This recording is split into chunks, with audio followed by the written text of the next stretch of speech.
Good evening, and welcome back. I am Mr. Keeper. Tonight I invite you to dim the lights, settle in, and listen closely. We all cherish the safety of our own homes, the one place in the world we can truly be ourselves. But what happens when that sanctuary is violated? When the feeling of being watched follows you through your own front door? Tonight's story is a chilling reminder that sometimes the greatest horrors are the ones that are closest to home.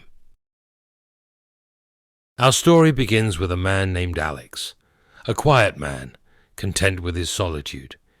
He lived in a modest house at the end of a long, sleepy cul-de-sac, bordered on one side by a dense, uninviting forest. His work as a graphic designer allowed him the luxury of working from home, a luxury that would soon feel like a curse. For Alex, routine was comfort. The morning coffee, the click of his keyboard, the silent company of his own thoughts. But routines can be broken, and comfort can be shattered. It started with something trivial. A garden gnome, a kitschy little thing his mother had given him, was moved from its place by the rose bushes to the center of the lawn facing his bedroom window. Alex chuckled, assuming it was a prank by some local kids. He moved it back. The next morning it was there again, its painted eyes seeming to stare right through the glass. A little unsettling, perhaps, but still explainable, or so he told himself. Then came the other things, small inconsistencies that gnawed at the edges of his peace. A coffee mug left in the sink that he didn't remember using. The thermostat turned down a few degrees overnight. The persistent feeling that a door he'd left ajar was now firmly closed. Each incident on its own was nothing, a trick of the memory, a draft in an old house. But together they began to weave a tapestry of unease. He started double-checking the locks before bed, a ritual that soon became an obsession. He'd lie awake for hours listening to the house settle, his ears straining to distinguish the familiar groans of old wood from something else. The feeling of being watched became his constant companion. He'd be at his desk, and the hairs on the back of his neck would stand up. He'd whip his head around to look at the window, expecting a face to be staring back, but there was never anything there. Just the dark, silent trees of the forest, standing like silent sentinels. He started drawing the curtains as soon as dusk fell, but it didn't help.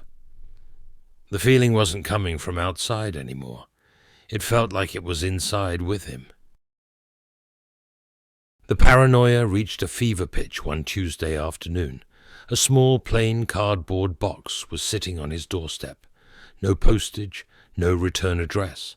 His heart hammered against his ribs as he brought it inside. With trembling hands he opened it. Inside, nestled on a bed of tissue paper, was a small silver locket. His mother's locket, the one he kept in a memory box at the back of his wardrobe. A box he hadn't opened in years. That was the moment the floor fell out from beneath him. This wasn't a prank. This wasn't his imagination. Someone had been in his house. They had walked through his rooms, opened his wardrobe, and sifted through his most private memories. The sanctuary was breached. He was no longer a resident. He was an exhibit in a zoo of one, and the spectator was walking freely amongst the cages. Fear gave way to a desperate need for answers. That night, Alex bought a small motion-activated camera and placed it on the bookshelf in his bedroom. The lens trained on his bed and the doorway. He felt a sliver of control returning. He would catch them. He would see their face. He forced himself to go to bed, to feign sleep, his body rigid with terror and anticipation. It was the longest night of his life. The next morning, bleary-eyed and shaking, he retrieved the camera and plugged it into his laptop. He fast-forwarded through hours of grainy, silent footage of himself sleeping. Nothing. A wave of foolish relief washed over him. Maybe he had scared them off. Maybe it was over. He was about to close the file when his finger slipped, and the video jumped to a point in the middle of the night, 3:14 a.m.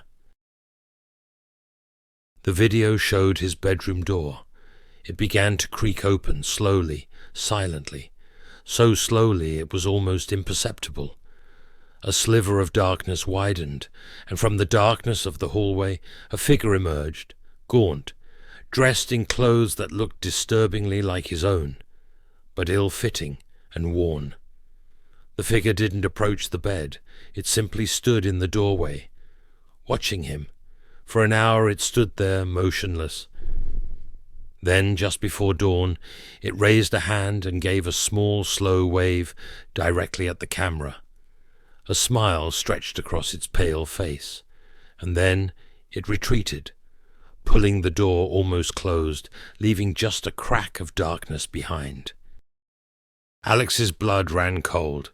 He scrambled through the rest of the footage. The figure never left the house. It never went out the front door or the back. It just vanished into the hallway. And then the horrible, sickening realization dawned on him. He wasn't being stalked from the outside.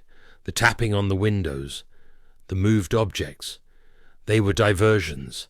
Alex frantically searched his house, room by room, until he found it, in the ceiling of his wardrobe, a small square panel he had always assumed was for wiring. It was slightly ajar. The person on the camera hadn't been breaking in every night. They didn't need to. They were already home. This time Alex did call the police. His voice was a choked whisper, but it was enough. 2 officers arrived, their expressions a mixture of pity and disbelief. They swept the house, their heavy boots echoing in the silence, finding nothing. But Alex, with a final desperate plea, pointed to the wardrobe, to the small square panel in the ceiling. Reluctantly, an officer climbed a chair and pushed it open.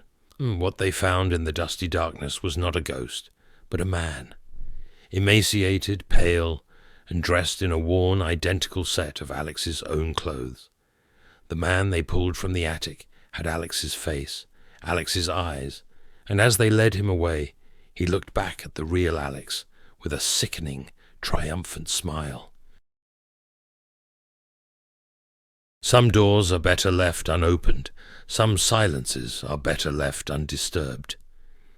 Thank you for joining me in the dark tonight. If this tale chilled you to the bone, consider liking this video and subscribing to the channel for more stories from the shadows. Until next time, check your locks, and perhaps your attic. Good night.